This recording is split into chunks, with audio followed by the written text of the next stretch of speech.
શનિવારથી રાજકોટમાં સદભાવના રામકથાનો પ્રારંભ થવા જઈ રહ્યો છે, ત્યારે રામકથાની તૈયારીઓ હવે અંતિમ ચરણમાં ચાલી રહી છે. કાર્યકરો દ્વારા તડામાર તૈયારીઓ ચાલી રહી છે.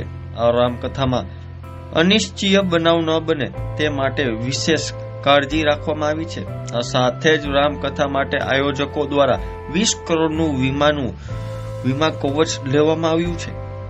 કોઈ પણ અકસ્માત, ઘટના, આગ સહિતના જોખમોને આ વીમા પોલિસીમાં આવરી લેવામાં આવ્યું છે. ICICI માંથી રામકથા માટે વીમો લેવામાં આવ્યો છે, જેના માટે સદભાવના ટ્રસ્ટ દ્વારા 4.60 લાખનું પ્રીમિયમ ભરવામાં આવ્યું છે. ત્યારે જુઓ અમારો ખાસ અહેવાલ.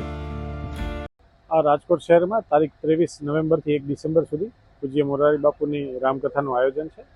આ આયોજન સદભાવના વૃદ્ધાશ્રમ, જે નવું સંકુલ 30 એકરમાં જામનગર રોડ ખાતે આકાર લેવા જઈ રહ્યું છે. એમાં 1400 જેટલા રૂમ હશે ને 5000 જેટલા વૃદ્ધોનો સમાવેશ એમાં થઈ શકશે.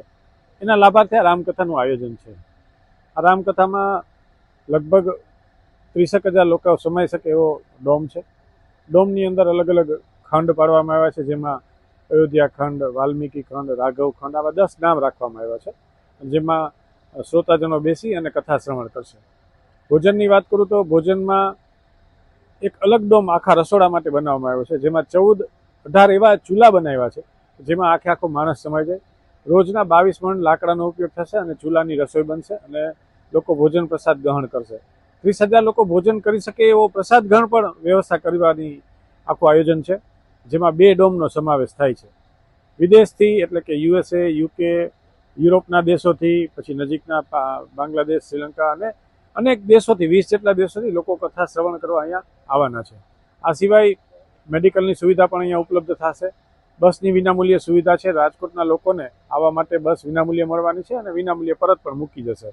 તો આવું બધું આયોજન છે. 3,000 લોકો જે બહારથી આવવાના છે એના માટે ઉતારાની વ્યવસ્થા છે, જ્યાં પણ 3 ટાઈમનું સવારનો નાસ્તો, બપોરનું ભોજન અહીંયા કથા સ્થળે અને રાત્રિ ભોજન તે જ સ્થળે એ લોકોને પ્રાપ્ત થઈ જશે.